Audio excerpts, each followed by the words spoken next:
to this meeting of Cabinet Committee Corporate Parenting, which, due to government advice to continue to practice social distancing, will once again be held virtually. The meeting is being recorded and will be available via the Council's website to be viewed as soon as is possible following the meeting. Everyone participating in the meeting will be accessing this meeting from remote locations. Please could everybody ensure that mobile phones are switched off or to silent mode. Members will have received an electronic copy of the agenda. I will ask officers to present a summary of the key points. For the record, the agenda can be viewed on the Council's website. Members and officers will be speaking at various points during the meeting, and those speaking may switch their cameras on at that point. But I would ask that, with the exception of myself as chairperson, at all other times you keep your cameras and microphones switched off, as this will help to minimise any background noise and interference, and to ensure the connection remains as stable as possible. If any members and officers wish to raise a point or question, you should press the hands up icon on the screen hand at the top right hand side of the Microsoft Teams window, and I will come to you in the order I received requests. Please do not use your microphone until I invite you to do so. Please lower your hand once you've finished speaking. It should be noted that the chat button has been disabled for this meeting. Officers from Democratic Services will be supporting the meeting and will be monitoring the use of microphones throughout the meeting, and when necessary will mute those not being used. Before we formally commence, I will now ask the officer from Democratic Services to announce the names of the councillors in attendance at this meeting. I would also ask the officers to introduce themselves as and when I invite them to speak during the course of the meeting. Officers too should ensure microphones and cameras are switched off when not in use. So the members present then, please, Michael. Thank you, Leader. Members in attendance today are Councillor Amanda Williams, Councillor Charles Smith, Councillor Denisha Patel, Councillor Hugh David, yourself as Chairperson, Councillor Howell Williams, Councillor Jane Gebby, Councillor Stuart Baldwin, and I believe that's it. Thank you, Chair.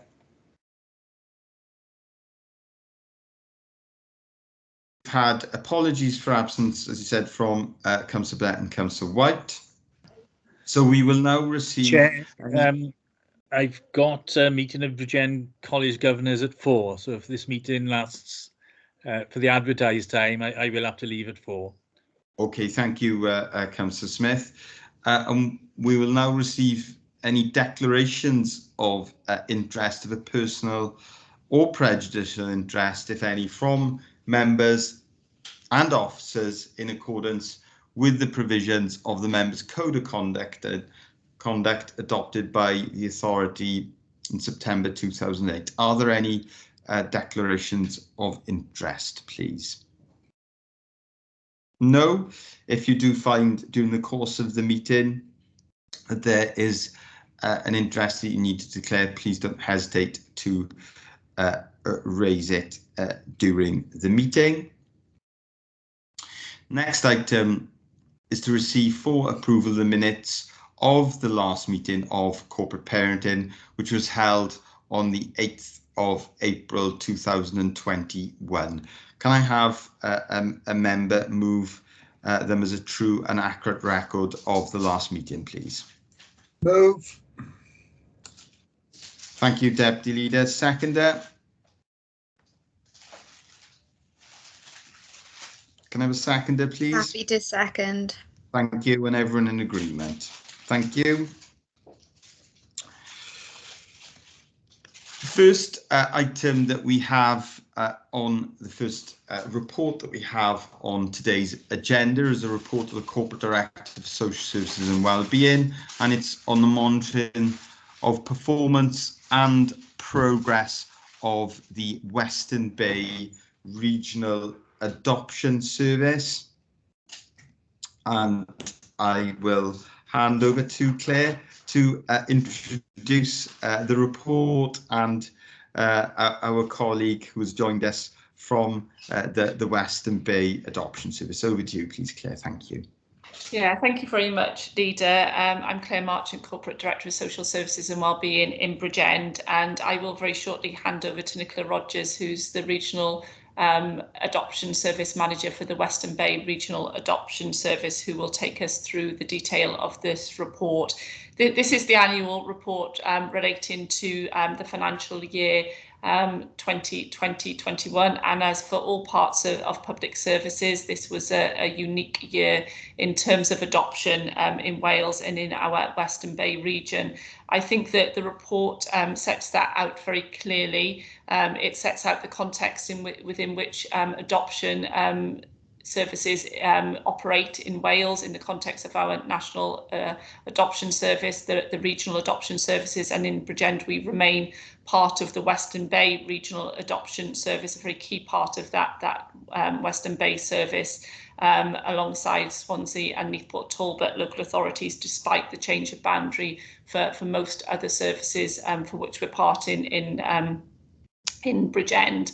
And the report shows that the impact, I think, of the pandemic on adoption services, in that less children are being made the subject of adoption orders across all three local authorities, and that's been the case in Bridgend, but also a really quite exciting time for adoption services, with significant investment through the National Adoption Service coming into adoption services within the region, enabling more work to be done and more quality work to be done around key areas such as life story work, the development of adoption support services, a lot of creativity and innovation, as we've seen in other parts of public services, and people increasingly sort of looking at the options to come forward as adoptive parents and be supported through that process. So with no further preamble from me, I'll hand over to Nicola, who will take through the detail through her leadership of the regional service on our behalf. Thank you, Claire, and a very warm welcome to Nicola. Thank you. Yeah, so as Claire has stated, it was a unique year for us in the service, but I think we quickly moved towards virtual working and being able to carry out all of our activities online. So the service has been in place now for 6 years, so I think we're now starting to embed and be able to develop practice and move on, really, because I know that the first few years there was a lot of issues in relation to the practicalities of setting up a region. So despite the challenges of last year, we were able to ensure that our performance was maintained and that we continue to meet national targets and performance measures. So some of the highlights, really, in terms of performance and themes that sort of have come from the performance report are that we have seen a reduction of children referred for twin tracking, but for Bridgend children, a higher number there was a higher conversion rate of those children that were referred that then achieved a plan of adoption. That despite the COVID year, and a similar amount of Bridgend children were placed for adoption. So we were able to achieve that despite all of the challenges of lockdown. And over half the children placed by the region were placed within the 6-month performance sort of measure, which, you know, we were really sort of pleased with, really, in terms of children being able to move on successfully despite lockdown. We have worked hard and looked at reviewing all the children that are open to the service, and we are now starting to see a reduction in the number of children waiting. So that is linked to the fact that there is a lower number of children coming through, but also in the work that the family finding team have been doing to try and locate placements. The service is seeing the complexity of children increase. We do have a number of older children, large sibling groups, and children with genetic and medical conditions come through, which pose additional challenges. But through the work with St David's and Barnardo's, we now have the Adopting Together service, which aims to look at the harder to place children. And we also are in consultation with Barnardo's and St David's with a market share pilot project. So we're working closely with the voluntary agencies to try and increase the number of placements available to children in Wales.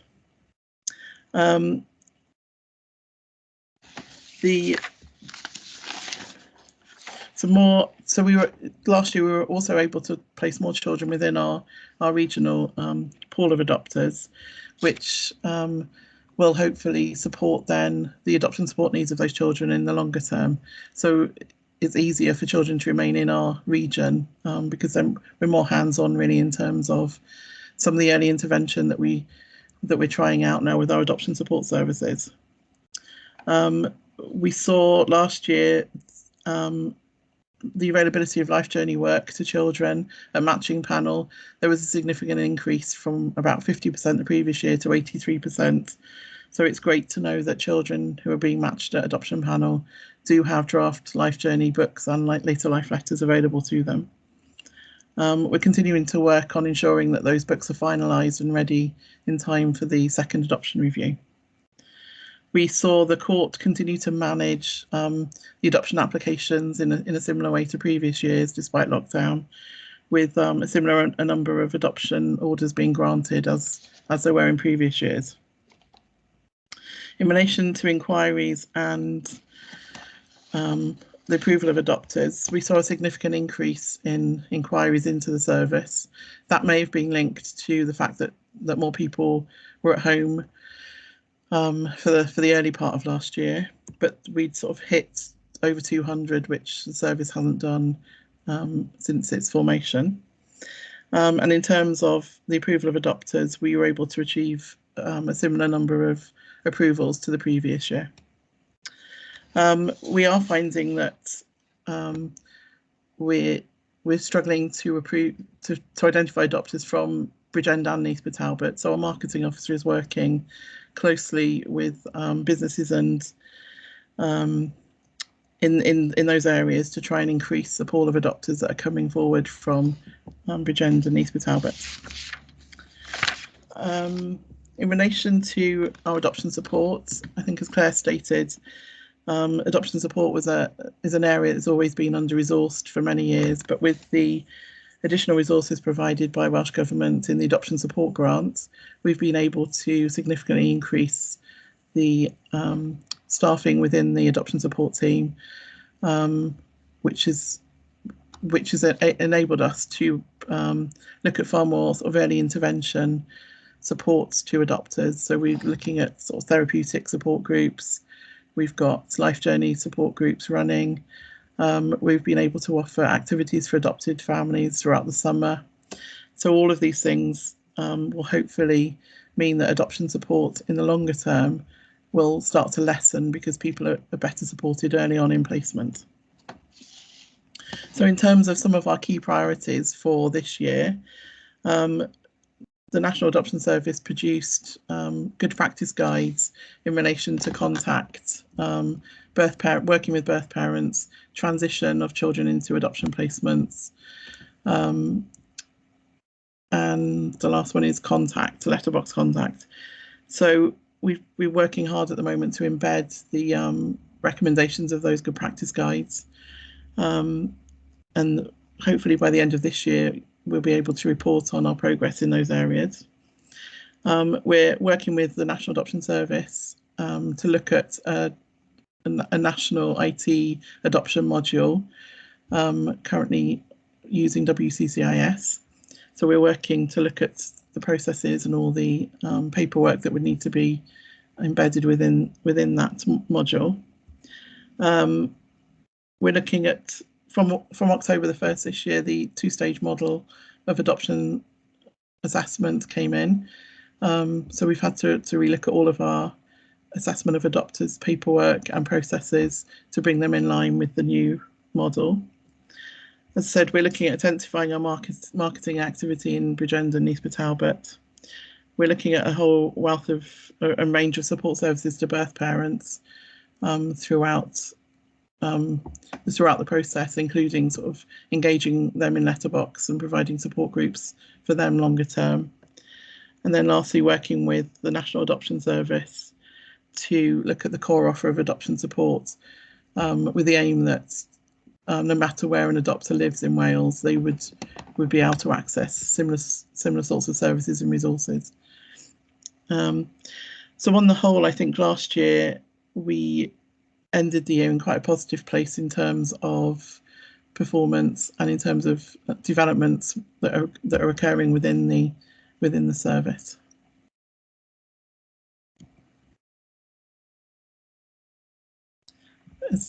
Thank you for that outline of the comprehensive report, Nicola.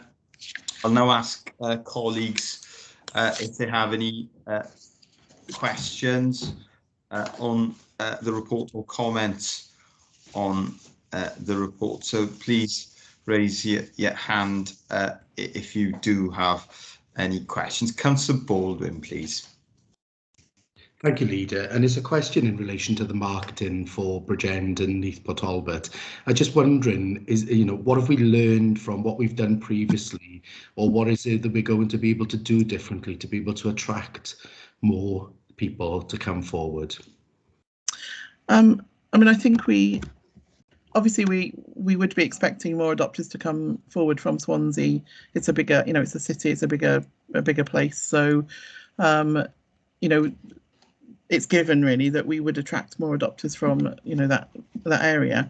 I think certainly from the formation of the service, it's been far lower in Bridgend and Neath Port Talbot, so it's difficult to know previously what the original teams before they merged, what sort of work they undertook. I think the issue for Bridgend, for example, is that we went through quite a few difficult years with the forced adoption lobbying in Bridgend, which may have, put off a number of families that wished, or that would have ordinarily considered adoption. So I think it's just getting back out there and making the service visible in those areas, to try and put the service back out on the map. So we're looking at some of the marketing activities would be, we've put adverts in petrol stations in Bridgend. So I think it's for us this year. We've tried to increase we've tried to increase our visibility so that by the end of the year we can then assess whether that's had any impact, and allow us to consider whether we need to do anything differently. Thank you, Nicola. Thank you, Nicola, and it's encouraging to hear that there's targeted activity in Bridgend, and I'm sure that we can assist in that through the authorities' social media and other platforms. Yeah. And I'm sure members would want to be able to help in that message too, because I know there are many members who are very passionate about the options and opportunities of adopting and how important that can be for local children. So that is something that we can certainly follow up. Right. After this meeting, Nicola. I think can I just add? Of course you can, yeah. Sorry, can I just add, it's National Adoption Week next week, starting on the 18th. So you will see an increased sort of social media presence, because obviously we've got the national campaign running, and that's been shared with all the local authorities to share on their social media and websites, etc. So you will see hopefully a lot of activity next week with it being National Adoption Week. Okay, thank you. Claire, please. Yeah, I was going to highlight that, and obviously encouraging members of corporate parenting when that marketing activity comes out to be sort of retweeting it, to highlight it in ward newsletters, etc. as well, because I think it is promoting the service and promoting adoption, and just to highlight that there is good practice, isn't there, across Wales as well, and the role of the marketing officer embedded within the team is really important, and how those marketing officers work then with the local comms and marketing teams is really, really important. And I think then just to add to that national expertise through the National Adoption Service and the work that's been done with Cowshed, I think is really exemplary. And then it's supporting each area and each region of Wales in order to embed that best practice and that really good practice, and understanding the specific approaches in quite a diverse region, actually, Western Bay, isn't it? So what might work in Swansea would have to be slightly different for the populations here in Bridgend, but really just to ask members to promote that marketing through your own channels when it comes out next week and throughout the year indeed. We'll certainly do that, Claire. And can I ask, Nicola, and it's sad to hear that the protests about forced adoption may have had an impact on interest and inquiries from Bridgend. Have we seen in the more recent figures any upturn yet in interest from families in Bridgend, or is it too early yet? I think initially we've seen a slight uptake in Neath Talbots coming through in terms of, I think we've approved 3 Bridgend adopters this year to date. There's another 4 in the pipeline, so it's probably too early just to give a definitive answer in respect of that, but certainly later in the year we will be able to do that. Okay, thank you for that, Nicola. And then there's a section in the report I wanted to ask about, and that's on the support to adopters.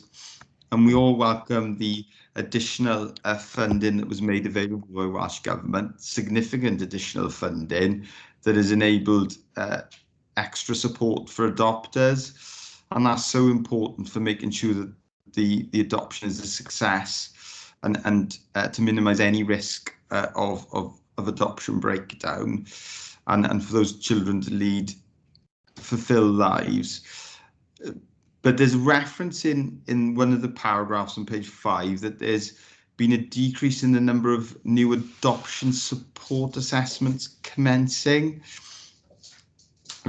Could I just understand how that has occurred whilst we've grown the team, which is fantastic news, and we're providing more support to adopters? Yeah, so I think that figure is compared to the previous year's figure. So we did less assessments last year than the previous year. But I think what happened was that the funding was available the previous year. So we'd had an injection of staff into the service at that point. So the new staff that came in actually cleared quite a lot of the families that were on the waiting list for assessment. So of course, last year then we started, so the really good news is that last year we started the year without any families on the waiting list for assessment or for support, which was great news for the families that we were working with. But I think then, because we'd cleared all of the backlog out, then we automatically did less assessments because we didn't have any waiting families. So I think it's not a negative as such. It's the previous year we were able to use the resource to clear away any waiting families, and I think we're trying to do more work on the early intervention side of adoption supports, so that families don't reach a crisis point where then they need quite an extensive package of support. By getting in early, we're hoping to avoid then those crises arising in the future. Thank you, Nicola. It's certainly not a negative. In fact, it's very much a positive, isn't it? That effectively we've ended waiting lists for adoption support. That's a huge step forward, and perhaps that could be emphasised in some of the marketing and communication work that we undertake locally, so that people are confident that if they do come forward to consider adoption, and if they are approved, then they will get that support, and they'll get that support straight away with their new family. And are we able to are we able to understand the impact of that support in a qualitative and quantitative way in terms of stability of placements and outcomes for children? I know obviously that is more difficult than measuring other outcomes like timeliness of assessments, etc. But clearly, it's a very important outcome for us because it's about outcomes for the children and the families. So we're starting to do some work on sort of gathering. We're starting to gather lots of positive feedback from adopters in terms of the qualitative feedback. So I'm hoping that we'll be able to use some of that in next year's report to bring to life really some of the support services that are in place. And we're starting to do some work on obtaining feedback on sort of closed cases. So when we close cases, we ask adopters to provide feedback on the services they've received. And we're looking at sort of a midpoint of the year where we seek that feedback as well to try and ensure that the services we are putting in are useful and productive. That's welcome news, and it's important we have that mechanism built in to assess the impact of that support, and now it can continue to evolve to meet the needs of the children and the families.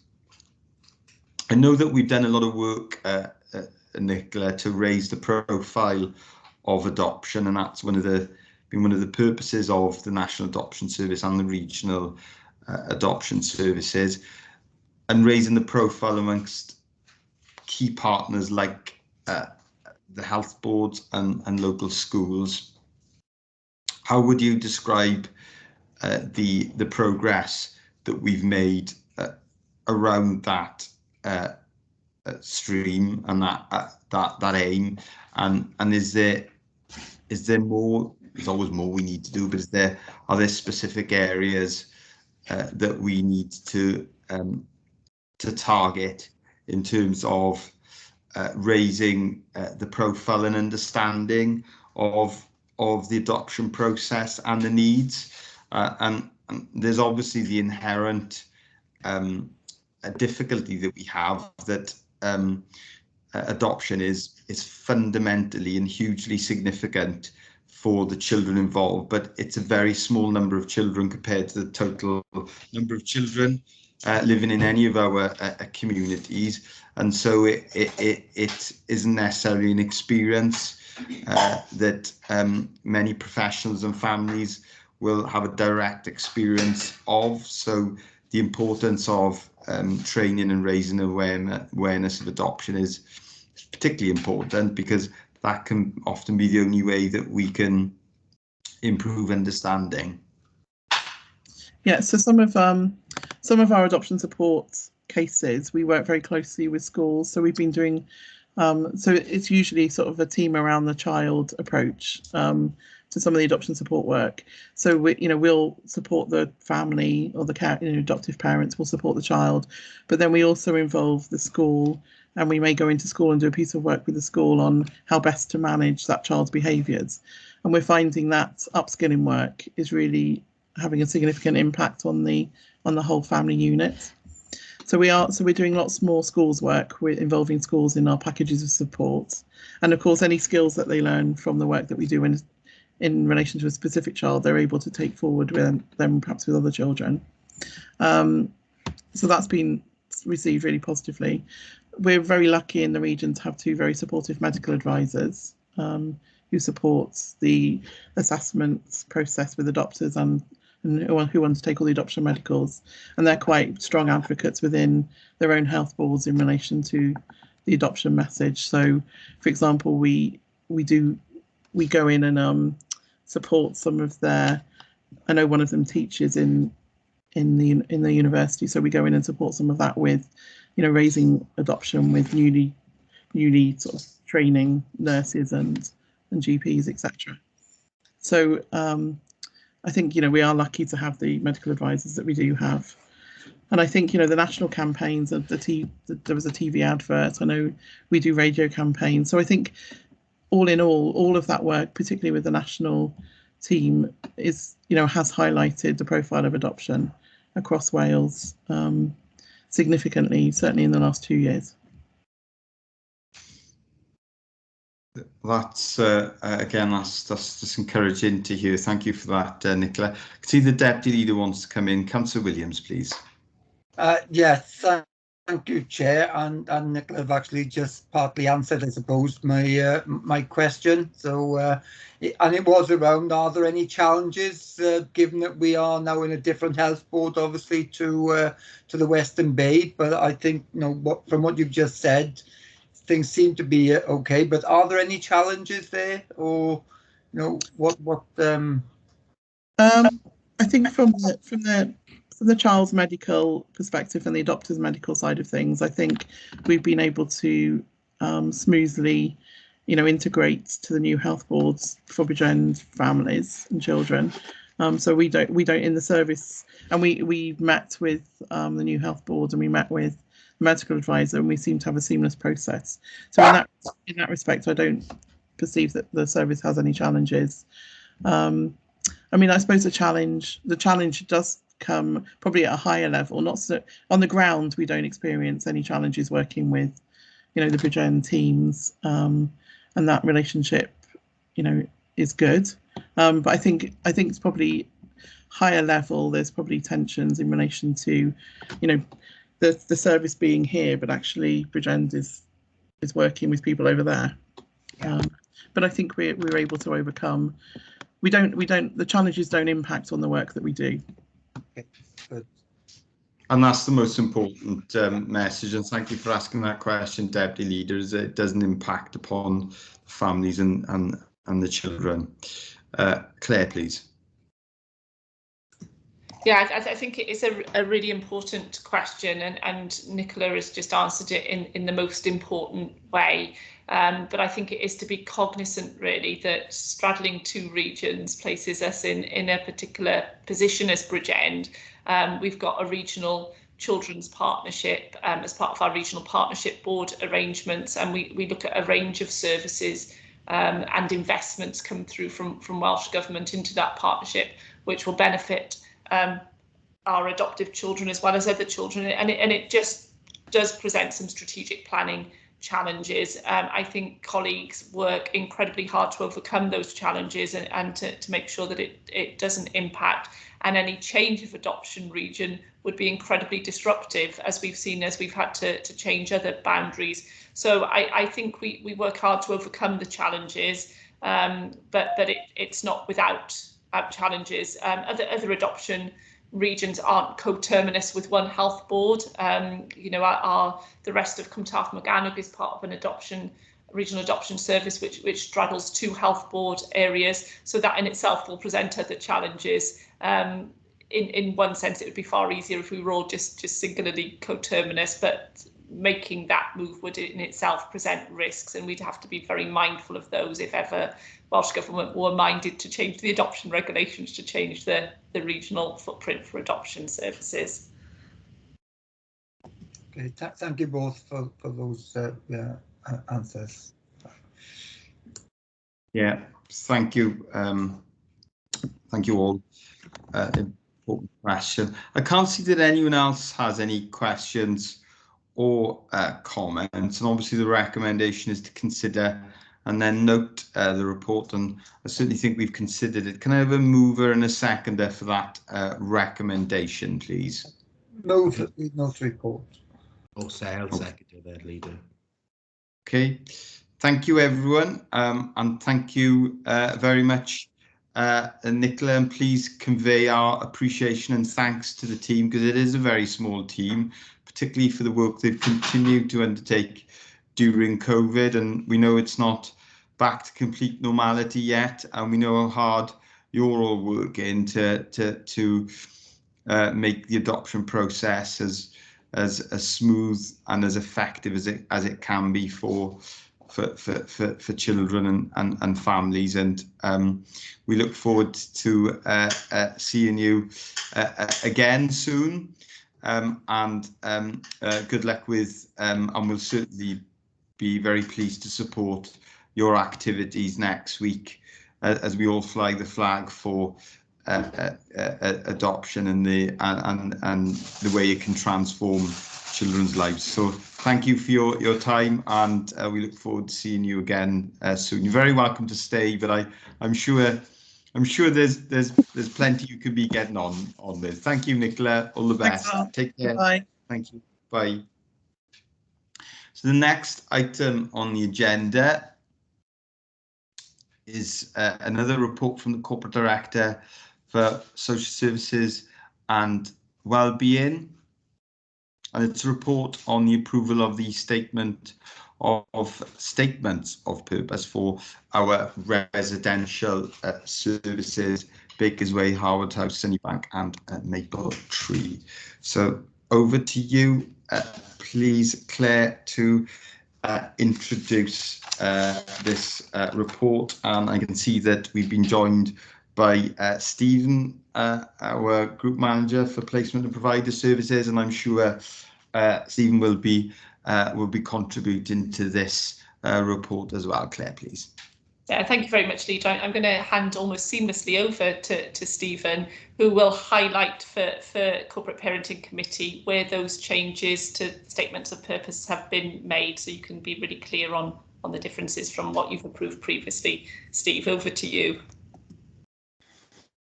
Okay, thanks very much. I suppose before I go through to all the points, I think most members here today would be aware that Regulation and Care and Inspection of Social Care Act came in force in 2016, and that does require an annual sort of review of statements of purpose each year. And I'm glad to say that in September this year we've undertaken this year's annual review. I mean, what I would say, and without going into every detailed point, unless people want me to, I'm quite happy to do that. But I think the changes that have been made are largely quite minor changes, and most of those are reflecting sort of changes in some of the staffing arrangements where either staff are not available, there's vacancies, and where certain staff members have achieved different levels of qualification. So it's important that they are updated to reflect the current situation.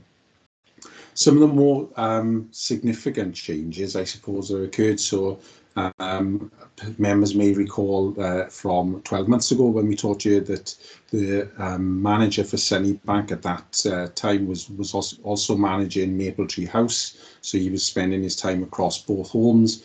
I'm glad to say that following the appointment of a residential manager for Maple Tree House, he's been able to go back to focus on Sunnybank. So the statement of purpose for both Sunnybank and Maple Tree House has been updated to reflect that fact that the manager is now just solely responsible for Sunnybank and Maple Tree House. So again, they're not required any longer to show that they're working across both homes. One of the other changes, more significant changes we've added in, is around the inclusion of specialist staff at Maple Tree House. Again, when we were last year talking about statements of purpose, the behaviour clinic were providing behaviour analyst support to the service at Maple Tree House. However, in February this year, we were able to appoint our own Bridgend behaviour analyst, approved behaviour analyst. So she's been in post since February this year. So again, we've added that, the availability of that specialist staff into the statement of purpose as we're required to do so.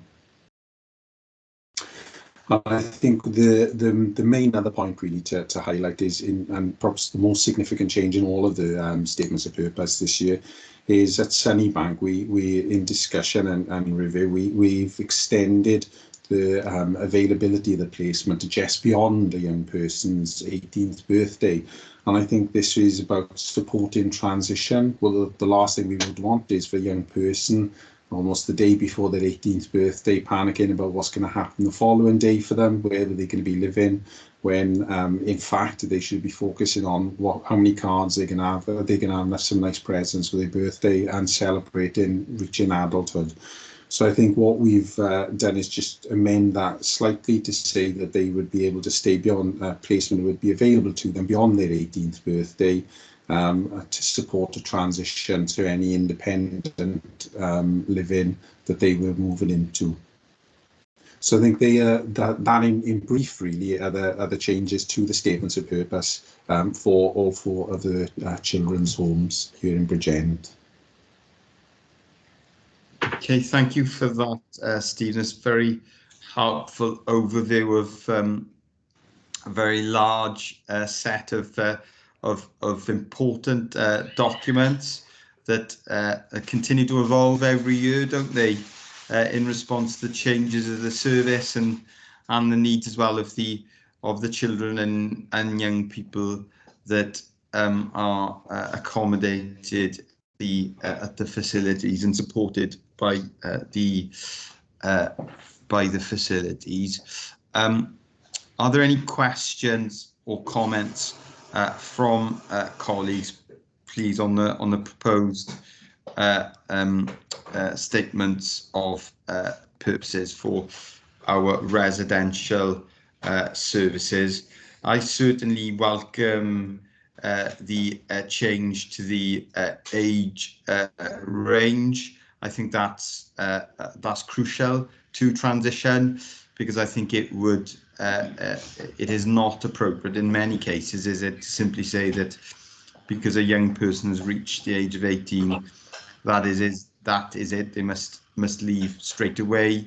There needs to be that period, whilst recognising that due to that definition of that legal definition of adulthood, the young person will inevitably have to move on. And I think it's also important to stress, isn't it, Steve, and perhaps you can refer to this, that even if they move on from that facility, there will inevitably be a range of different options and a full package of support that we will put in place for that young person. Now, that's not to say that that young person will always take up that support. Sometimes they will not want to engage, but it's certainly an offer and a provision that we work intensely on in the run up to that that milestone in a young person's life. Yeah, I think that's really helpful to point that out. And I think what I would say is that all children from young people from the age of 16 have a pathway plan put in place for them. There is a 16+ service, and all of our care experienced children will have a personal advisor allocated to them, and they can support them beyond their 18th birthday and up to the age of 25. I believe I've got that correct. So it's up to the age of 25.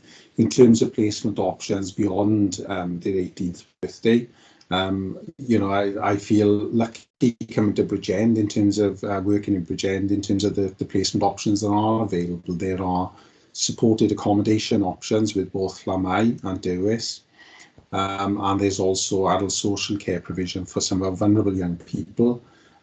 So I think there is a range of options, as well as looking at sort of more independent accommodation options as well that they can access. And it's interesting, I know that Claire and I were in a meeting that Claire convened earlier on today, which is looking at more recent Welsh Government communication around ensuring that care experienced children don't fall through the cracks, as it's described, but it is about ensuring that care experienced children are not experiencing homelessness.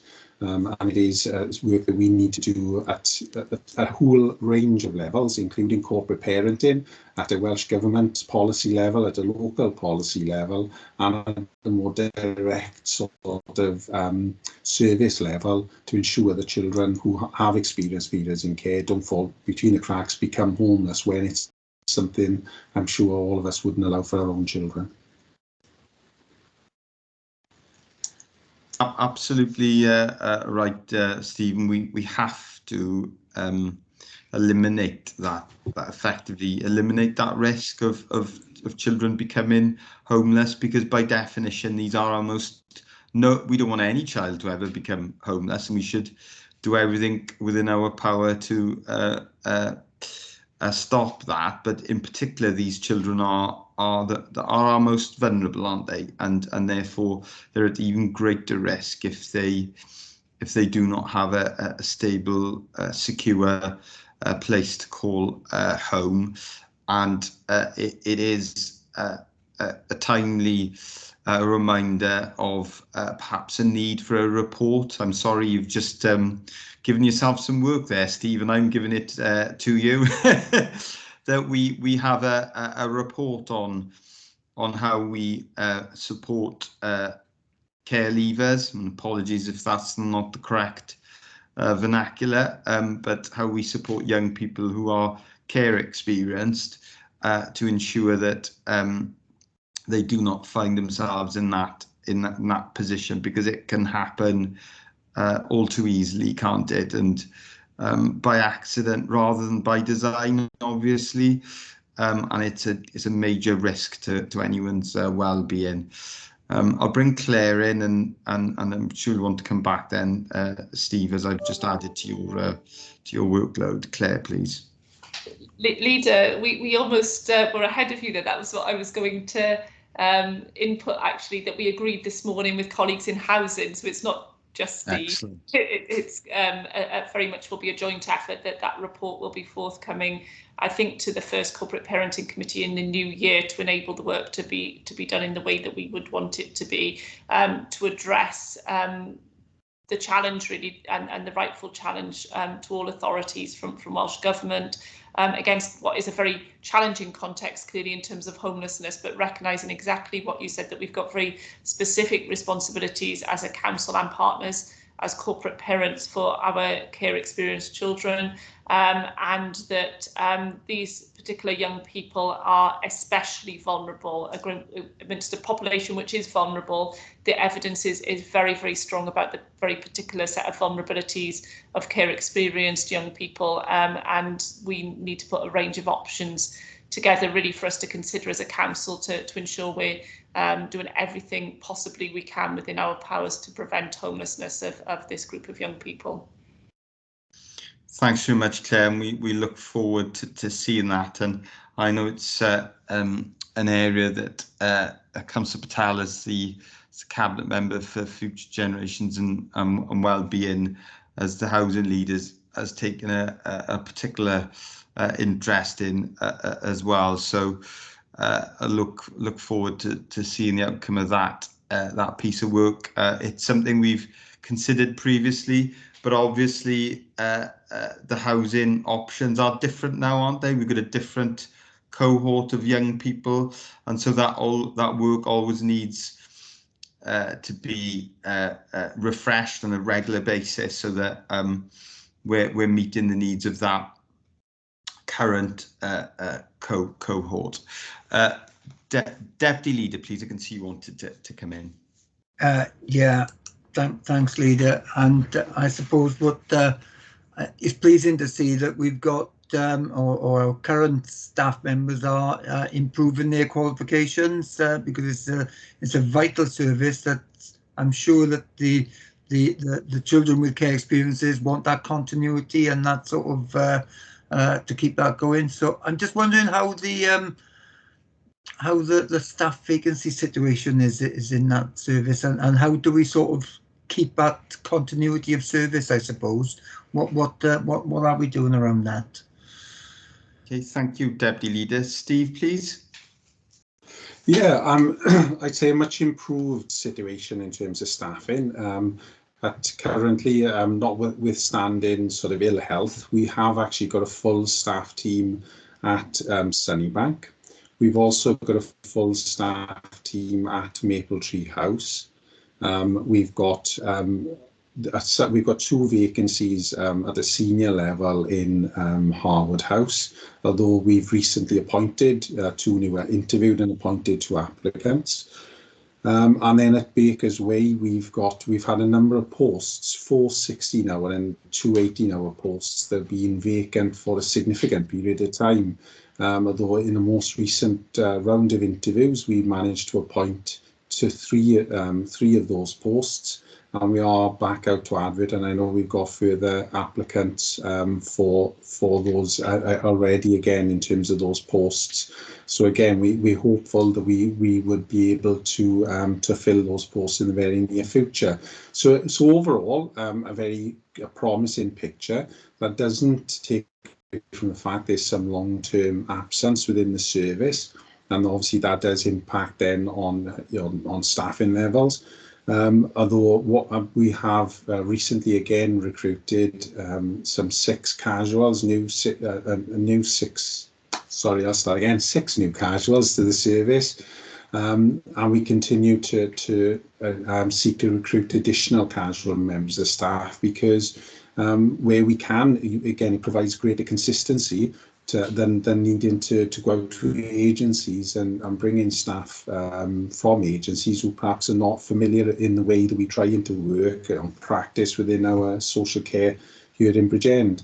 I think what is positive, and in terms of the agencies and some of the support that we've received from the agencies, is we've been able to seek or maintain some level of consistency and limit the members of staff that we use from them. So we've got, again, they are staff who become familiar with us, and more importantly, they become familiar to the children. So it's a much improved picture. Still a little bit more work to be done. And I think one of the key points in all this, which you mentioned right at the start there, Deputy Leader, was around staff feeling supported by the management structure in the home, to feel motivated to do the job that they're doing, but also to be supported to go on and obtain further qualifications and continue their own personal and professional development. And if we can do those things, these new members of staff, as they come in, and the staff that we've got there, hopefully will be encouraged to stay within the service, for the sort of foreseeable future. Absolutely, that's great. That's pleasing to hear. Thanks, Steve. It is very pleasing, isn't it? That's a real significant improvement, actually, in the picture of staffing across the service, and even an opportunity there to bolster it with more staff is a real turnaround, and very, very encouraging. Thank you for that, Steve. Councillor Baldwin is next, please. Thanks, Leader. And it's a question for Steve, and you'll have to forgive me if it's been talked about before. This is my first corporate parenting meeting. The positions that we had, I think you said 4 16-hour positions, and there were some other positions as well. Has the opportunity to fill those been limited by them being part-time, and has the opportunity to merge some of those to become more permanent, more full-time positions ever been considered?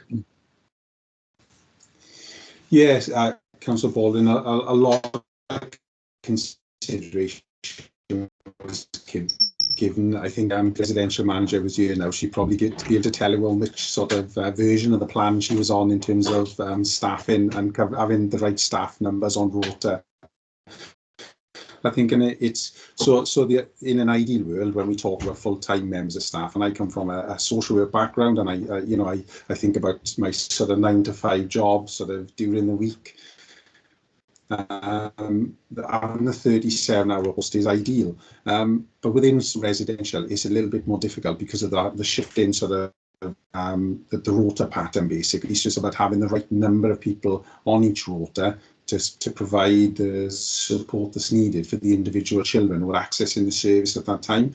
So that's where the full-time hours don't necessarily work as well on a rota, and that's why we often offer those more part-time posts. But as I said, a lot of consideration was given to sort of different iterations of that before we went out with those posts. I think one of the blockages, which was a fairly minor blockage, which we managed to resolve, seemed to be the inclusion. A different job description was being used at Harwood House and Bakers Way to what was being used at Sunnybank and Mapletree House. So just a simple thing of calling it a residential worker driver on the job description, and a requirement for somebody to have a driver's license. Now, with all due respect, I'm not too worried about whether or not someone can drive when they're working in a residential home. What I want to know is they can work with children and young people and support children and young people. And equally, what we don't need when we are advertising for residential support workers is people who've got a driving background, so perhaps a van delivery drivers or HGV drivers ringing in and inquiring about that post, because it's a waste of their time, and it's a waste of our staff's time. So I think, just a simple change by changing that, and so we've got one job description now across our residential care service. I think that certainly has been has moved some way towards us helping resolve some of that difficulty. But certainly, Councillor Baldwin, a lot of considerations been given around that rota, and we continue to have that discussion. But that, I will say, really positive this time that. Not just to reappoint you, we had a number of other applicants, and I'm certain I'm hopefully certainly before we come back to talk about statements of purpose next year, I'm hopeful that those posts will be fully filled as well. Thanks, Steve.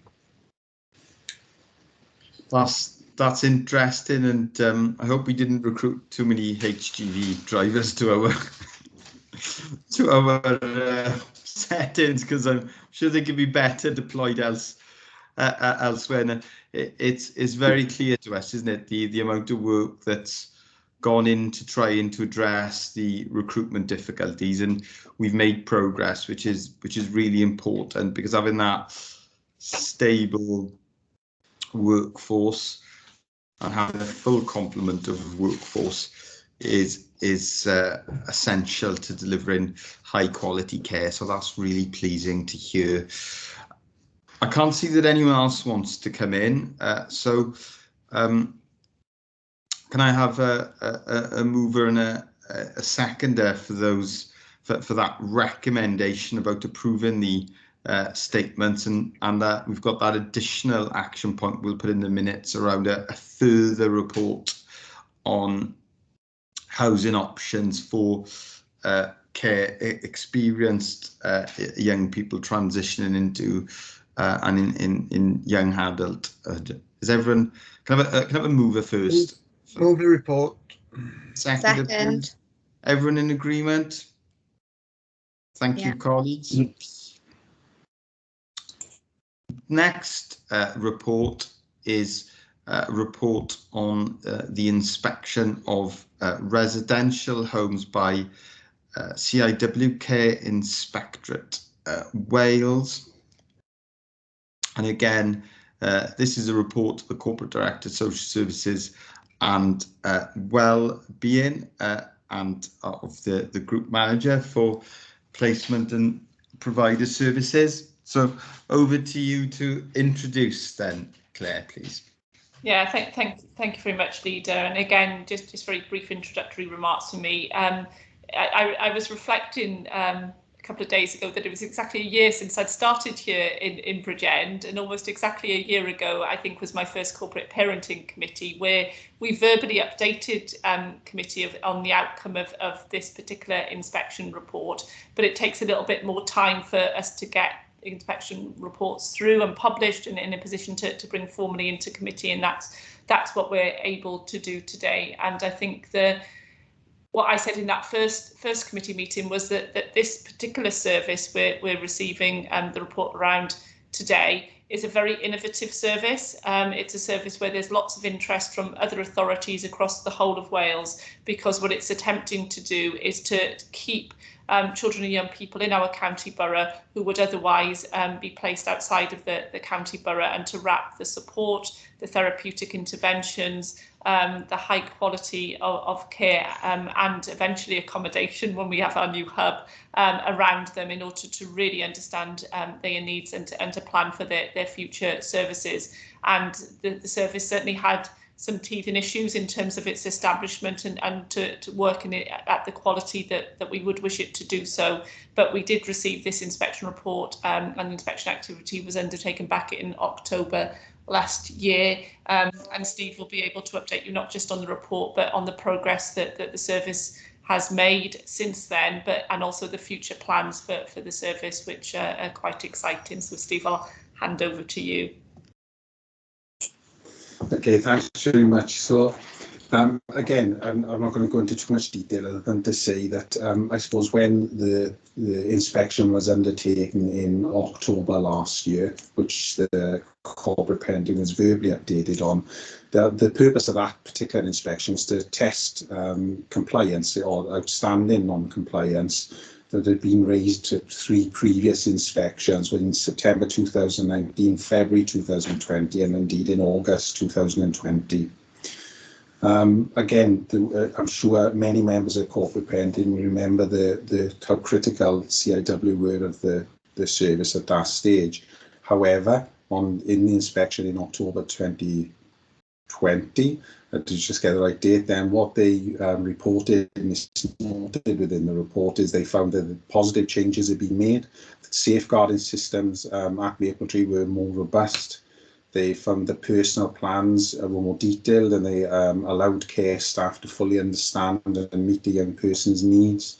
They noted that staff training had improved and there were better quality assurance systems in place. Most importantly, what they did note is that compliance in all areas was obviously had been achieved, and that Mapletree House was no longer being considered a service of concern. And I think that last part was quite significant, because as part of that being identified as a service of concern, in fact, we'd had an embargo effectively placed on us, which meant we couldn't accept any new placements. So it was, obviously a significant success that in a short period of time, from August through to the October, we were able to make sufficient progress at Mapletree House, which to satisfy the regulators, CIW rightly so, that we were able to provide high quality care and safeguarded children and people in our care. I think moving on from there, we have developed an action through between the sort of September 2019 and August 2020 that went into overdrive, I suppose, is probably the best way of describing it, between August and October. And I am pleased to say that all aspects of that action plan have been completed now, and obviously that largely contributed to the improved outcome of that inspection at that time. In terms of where we are now as a service, and Claire rightly points out, it's an innovative service. It's still, well, a year and a half down the line, still I would describe a relatively new service. It's a service that we're asking staff to care for children in a very different way. I think it's in line with Welsh Government expectations, which is around reducing restrictive practice and actually using more positive methods to promote to support children and young people in their care. And that hasn't been without its challenges. The staff are being asked effectively to parent children and young people in a very different way. Some of the, as I said earlier, and when we talked about the statement of purpose, we have now got our behaviour analyst employed and working at the service 4 days a week. And I think that's largely helped us then really embed some of the ways, or we've certainly, I suppose the most recent discussion I had with her, I think was the skeleton is there in terms of really having the structures in place that we need to support the therapeutic environment where children can thrive and can achieve really good positive outcomes. What we'll continue to do over the coming months and years is to really keep adding meat to the bone and keep improving and reviewing and improving in practice. And I think one of the areas that we've most recently set up there is a clinical supervision. So as well as your usual management supervision for staff members, they're having a more specialised clinical supervision of senior staff and the residential manager, just to, if we want to be a therapeutic environment, and then we have to practice in a particular way. And that is more, taking some support, an opportunity to reflect on our practice and ensure we're doing things in the way we would want to for children and young people. I think one of the challenges that we all know about, and is touched on certainly in this report, is the environment at Mapletree House and the location of Mapletree House.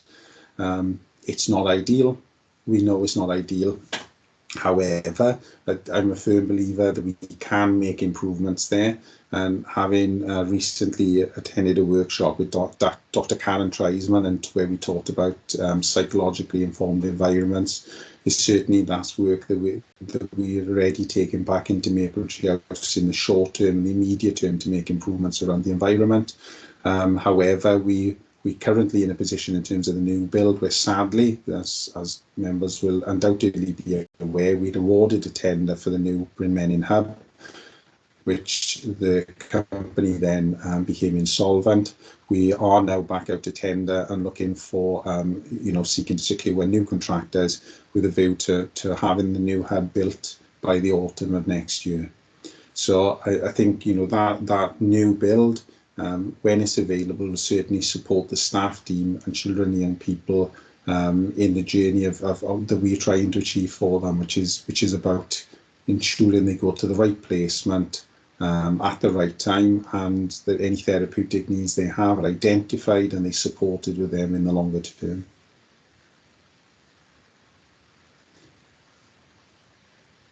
Thanks so much for that, Steve, and it's really pleasing to see the progress, the rapid progress that's been made in a short time, and please convey our thanks to the staff at Mapletree House.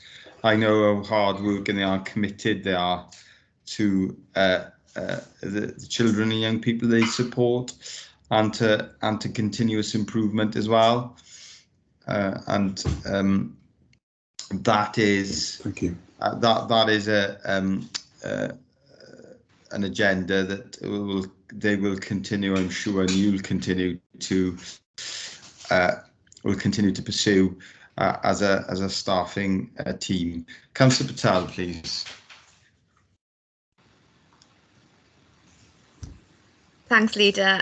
Thanks, Steve. Actually, I just wanted to also say basically what the leader has said, that I think that you've done a really, really outstanding job. I read the report. I was curious as to how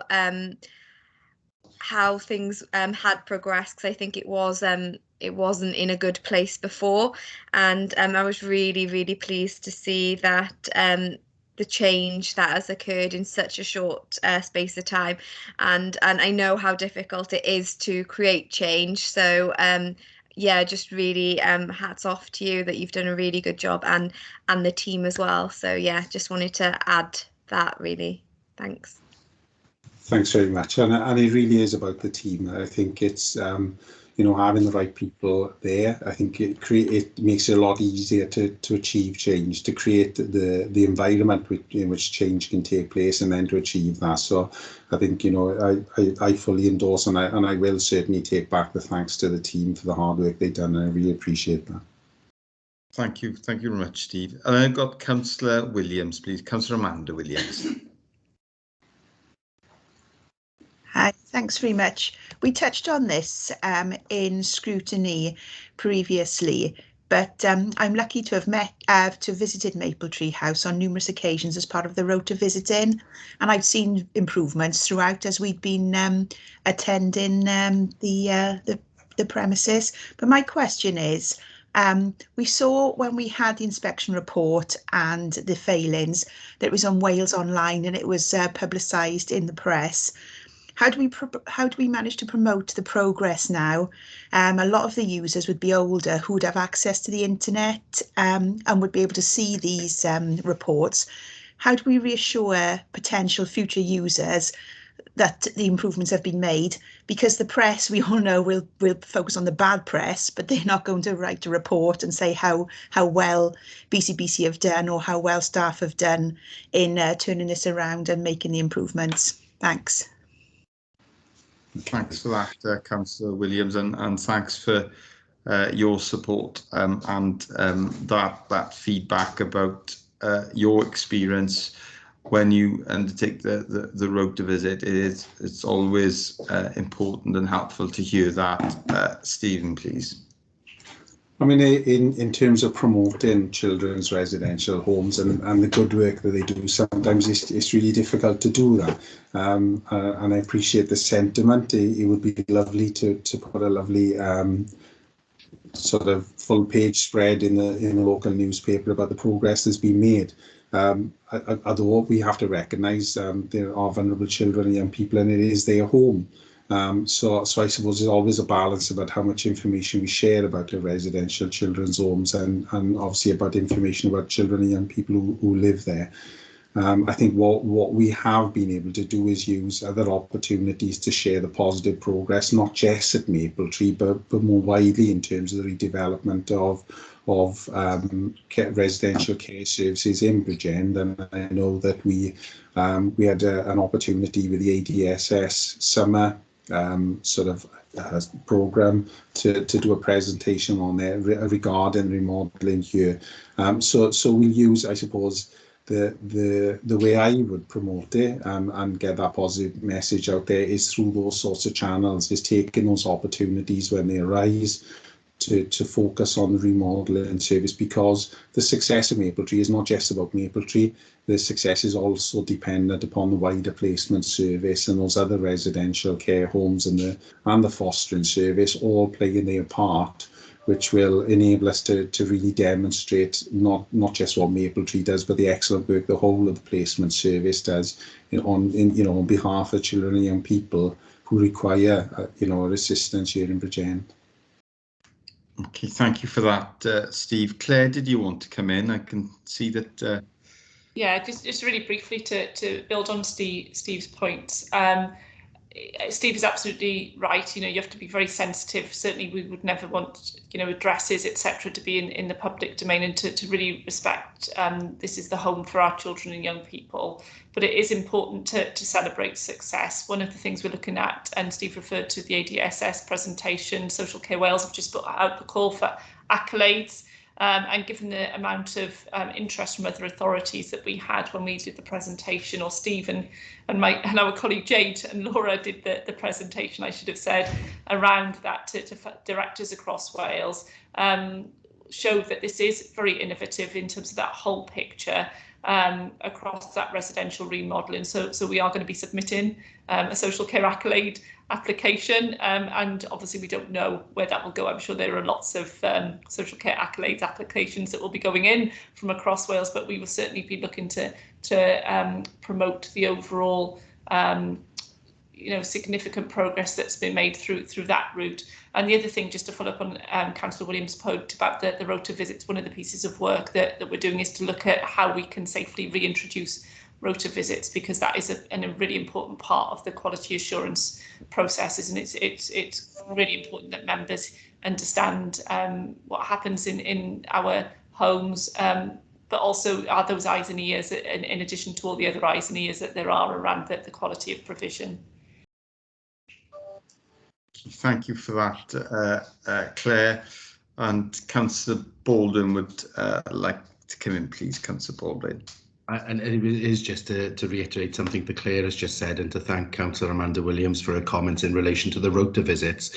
I too did Mapletree as one of my rota visits, and it is very, very easy for people on the outside to make comments that are inappropriate without seeing what the internal workings are that go on. So again, Steve and Claire, the work of the staff at Mapletree and our other settings, I think, are absolutely fantastic. And I'd just like to reiterate what the leader and the others have said around the work that they do, and then let's make sure that we are combating as individuals and as an organisation some of the misinformation that is often put out into public sphere on these issues. Thank you.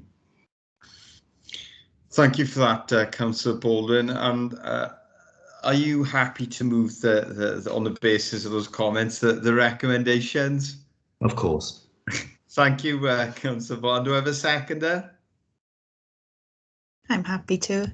Thank you, Councillor Williams, much appreciated. Is everyone in agreement with those? Sorry, I'll do that just because it's cabinet members have to do yes. that.